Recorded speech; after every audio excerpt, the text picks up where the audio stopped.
If you were going to squeeze the message of the Old Testament into 4 words, what would they be? We couldn't do better than to use the meaning of Joel's name. It's a contraction of Jehovah and El, meaning the Lord is God.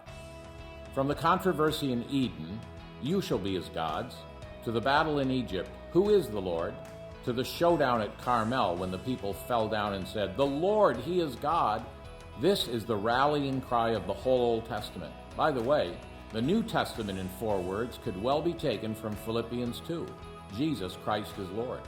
The Jehovah of the Old Testament has been gloriously revealed in the Jesus of the New. And someday the great events described in this little book will have all come to pass. Through the centuries, Christ has been sharing the Father's throne, waiting for that day. Didn't the Father say to His Son, sit at my right hand until I make your enemies your footstool? When all rebellion has been quelled in God's vast empire, the Father will call His Son to ascend to His own throne.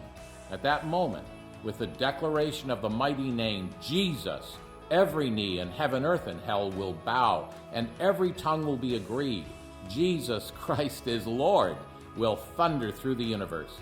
The book of Joel falls into 2 parts. Can you picture the sun of heaven shining in its brilliance, but one side being blocked by thick darkness? So first, in chapter 1:1 through 2:17, Joel speaks on the dark side, giving a description of the desolation of Judah. Then in part 2, on the bright side, Jehovah speaks in chapters 2, verse 18 through 3:21, prophesying the judgment and deliverance to come. Part 1 describes the night of sin. Part 2 is all about the day of the Lord. Joel, who prophesied circa 850 BC, was given keen long-distance vision. Peter uses Joel 2 to convince the Jews at Pentecost of the reality of the work of the Spirit in their midst. Joel also describes the tribulation in chapter 2, and the battle of Armageddon, the sheep and goats judgment, and the millennium in chapter 3.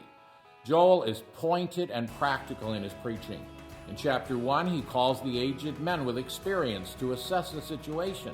Then the party crowd, who like drunkards have no idea anything's wrong. Next, he chastises the vineyard keepers and priests of Israel for their neglect of God's interest, and finally calls all the people to fast and seek God. Let's conclude by responding to the call of God to every generation in Joel 2. Turn to me with all your heart, so rend your heart and not your garments. Return to the Lord your God, for He is gracious and merciful, slow to anger, and of great kindness. Who knows if He'll turn and relent and leave a blessing behind Him.